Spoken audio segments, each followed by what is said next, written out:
Hello, we're going to go through the chapter 22, 23, and 25 practice quiz. That's your organic compounds, organic naming and functional groups, and also nuclear. So I'll start with some definitions. We know that alkanes, alkenes, alkynes are all hydrocarbons, but they have different types of bonding. So alkanes have all single bonds between the carbons, whereas alkenes have one or more double bonds between the carbons, and alkynes have one or more triple bonds between the carbons. So we use those endings as we name those different types of hydrocarbon molecules. Hydrocarbons, those are just molecules that contain carbons and hydrogens. Cycloalkanes, the alkane part tells us it's a hydrocarbon with all single bonds. Cyclo at the beginning tells us that it's a ring structure, so it's bonded into a ring. Next, we have saturated, which indicates that a compound has the maximum amount of hydrogens, which is another way of saying all single bonds. We also have unsaturated, which would have one or more double or triple bonds. So it doesn't have the maximum number of hydrogens. It's going to have some reduced hydrogens because of that bonding. Last of those definitions is asymmetric carbon. And asymmetric carbon is a carbon that has four different either atoms or groups that are bonded to that carbon. Next, let's talk about primary, secondary, tertiary, and quaternary carbons. Primary carbon is a carbon bonded to only one other carbon. A secondary carbon is a carbon bonded to two other carbons. Tertiary, a carbon bonded to three other carbons. And quaternary is a carbon bonded to four other carbons. I'm going to pause here and show you an example of what that looks like. Okay, here is an example of a hydrocarbon compound that has all the different types of primary, secondary, tertiary, and quaternary carbons. If I were to label these, this is a primary carbon because it's only bonded to one other carbon. Here's a secondary bonded to two, tertiary bonded to three, and quaternary bonded to four. These ones I haven't labeled, but those are all primary carbons. Now, if we were going to name this, we want to make sure that we find the longest chain. So this is our longest chain, which is all single bonded. So it's pentane, but it has three methyl groups associated with it. So it would be 2, 2, 3 trimethyl pentane.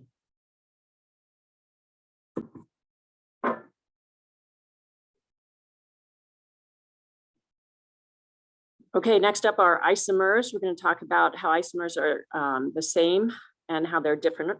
So for isomers, these are compounds with the same molecular formula, but different arrangement. That could be different branching. It could be different arrangement in space. So we're going to start with constitutional isomers.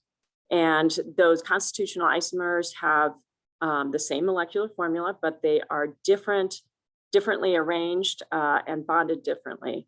So if I were to show a constitutional isomer, I could show butane, which is C4H10, or I could show this variation, which is also C4H10, but that would be 2-methylpropane. We also can have what we call cistrans isomers, and I have some pictures here. Cistrans isomers are arranged differently around a double bond. So for this top one, this is a cis-2-pentene. My double bond has the carbon groups coming off in the same direction. And you can see we also indicate that the hydrogens are going off in the same direction. It kind of forms a C here. Trans-2-pentene, arrangement around a double bond where the major groups are coming off in opposite directions. And the hydrogens are also coming off in opposite directions. Next, we have enantiomers. Cistrans isomers and enantiomers are all types of stereoisomers. Here is a drawing of enantiomers using the concept of the asymmetrical carbon, where we have a carbon that's bonded to 4 different atoms or groups. This one over here is the mirror image of the one that is next to it.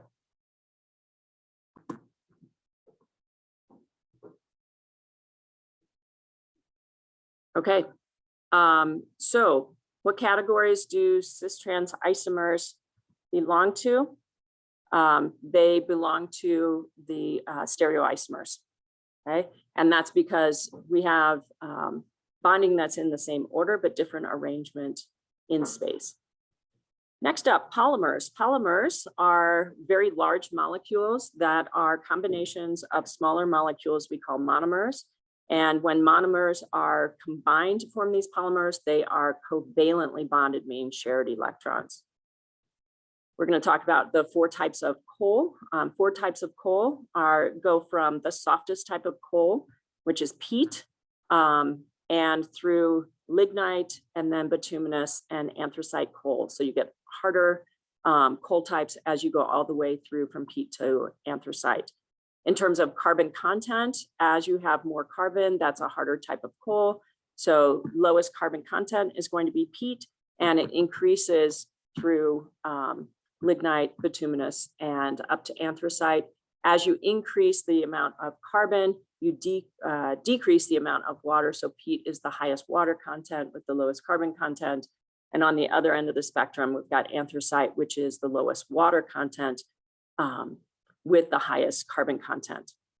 Breaking down petroleum, we do that in 2 ways. First is fractional distillation, and that is merely separating a mixture based on boiling points, whereas the other type is cracking, and that uses a catalyst and high temperatures in order to break down larger compounds into smaller compounds. Next, let's look at number 8, and I'm going to go through and show you what type of functional group we have for each of these and the name. So A, we have this OH group, which is an alcohol. So that's an alcohol functional group. And we have to locate that on the hydrocarbon chain. So that is 3. And then this is a pentane, so 3-pentanol with an OL ending for the alcohol. B, this is an aldehyde. So we have to then name it on the hydrocarbon chain. That would be pentanal with an AL ending for aldehyde.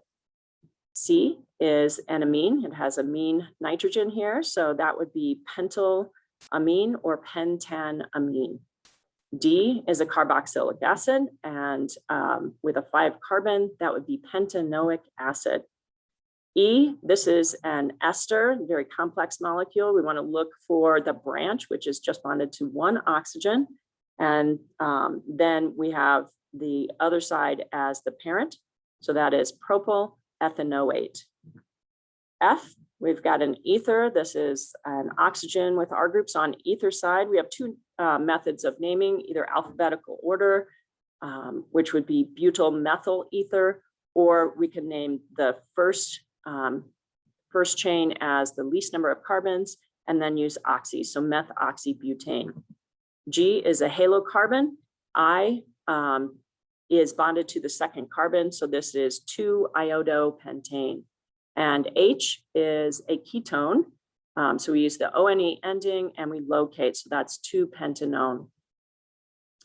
Moving on, we're going to draw and name, or you should have drawn and named these following examples.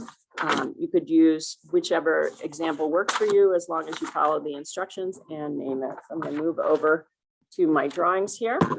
My example that I gave you is a straight chain alkane that has 9 carbons. I'm going to stop the sharing here and show you the other example. So behind me here, I have B, which I've drawn. You were to draw at least 4 carbons in your molecule. So this branched alkane for B is named 2-methylpentane.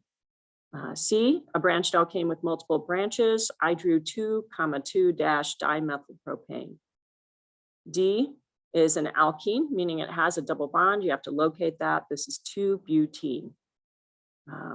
E is an alkyne, so with a triple bond. The one I drew is 2-butyne with a Y-N-E. Next is a cycloalkane. I drew a very simple one. This is just cyclobutane. Let's go to the other side here.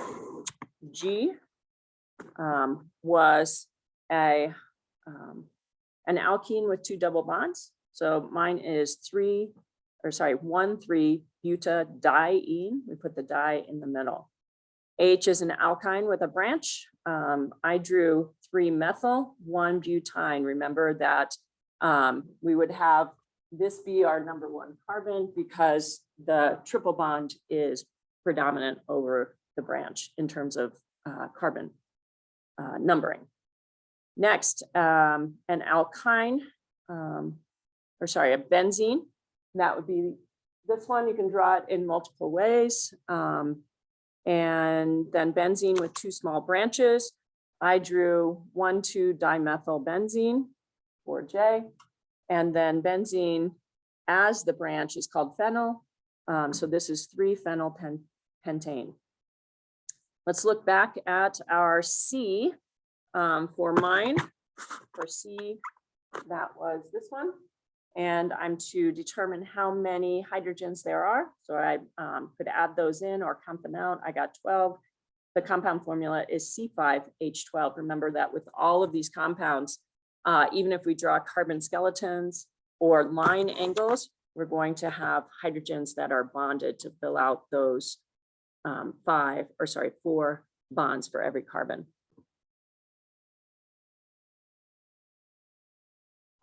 Okay, next up, we're going to look at saturated versus unsaturated fats. So we know saturated fats have all single bonds, and they will tend to be solids at room temperature, and they pack pretty closely, tend to be unhealthy. Unsaturated fats are going to have some double bonds. They tend to be liquids at room temperature. They are not as unhealthy as the saturated fats. Then we get to this idea of trans fats. Trans fats, we know will have double bonds because they're in a trans configuration around that double bond. They tend to pack closely and will be very unhealthy, more so even than saturated fats. Next up, we're going to look at the nuclear part of our study, and that starts with the general definition of isotopes. Remember, those are atoms of the same element, so they have the same number of protons, but different number of neutrons. Radioisotopes are going to be unstable isotopes. So where the nucleus, the ratio of protons to neutrons is an unstable situation, and you will tend to have radioactive decay to stabilize those. Radioactive decay is when an unstable nucleus releases particles in order to gain greater stability. Half-life, this is the time required for half of a sample of radioactive material to decay into products. Fission, think of breaking apart. That would be the breaking apart of an unstable larger nucleus into smaller nuclei. Fusion is the opposite, where you fuse something together. This would be smaller nuclei fusing into larger nuclei. That would be, for example, in stellar fusion, that is smaller nuclei, hydrogen fusing into helium. The symbols that we use in a nuclear reaction to show alpha, beta, and gamma particles, I'll show you those in just a second.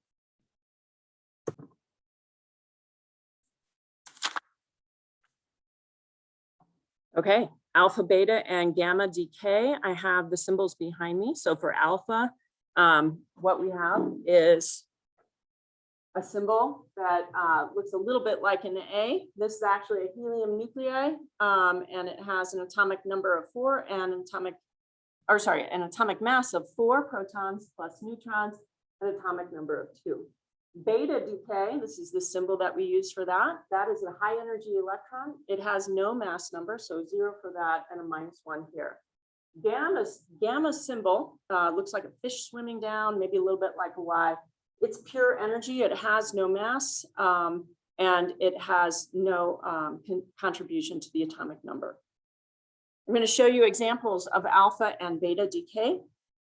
We're going to start with uranium-238, which does decay via alpha decay. It has an atomic number of 92.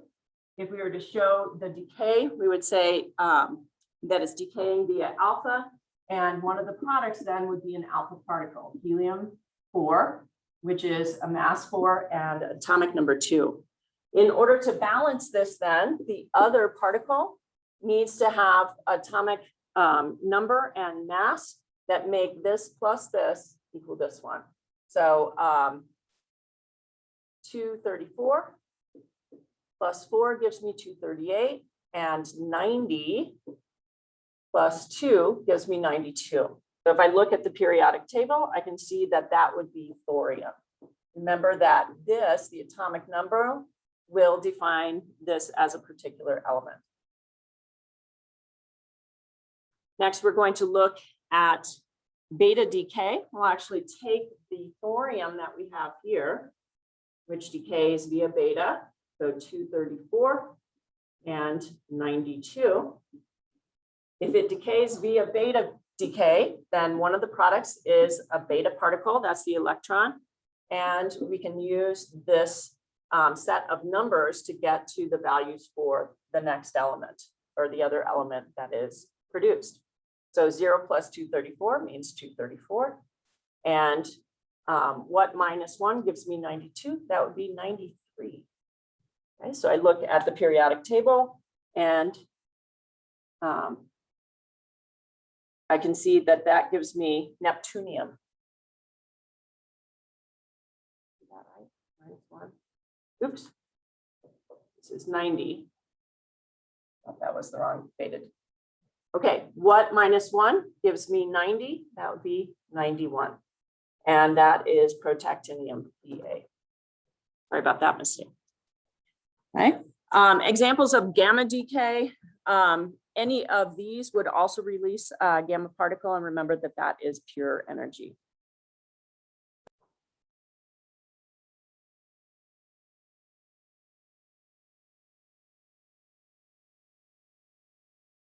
Okay, we've got the last part here where you learned about, let me just reiterate with alpha, beta, and gamma decay, and then we'll talk about element formation.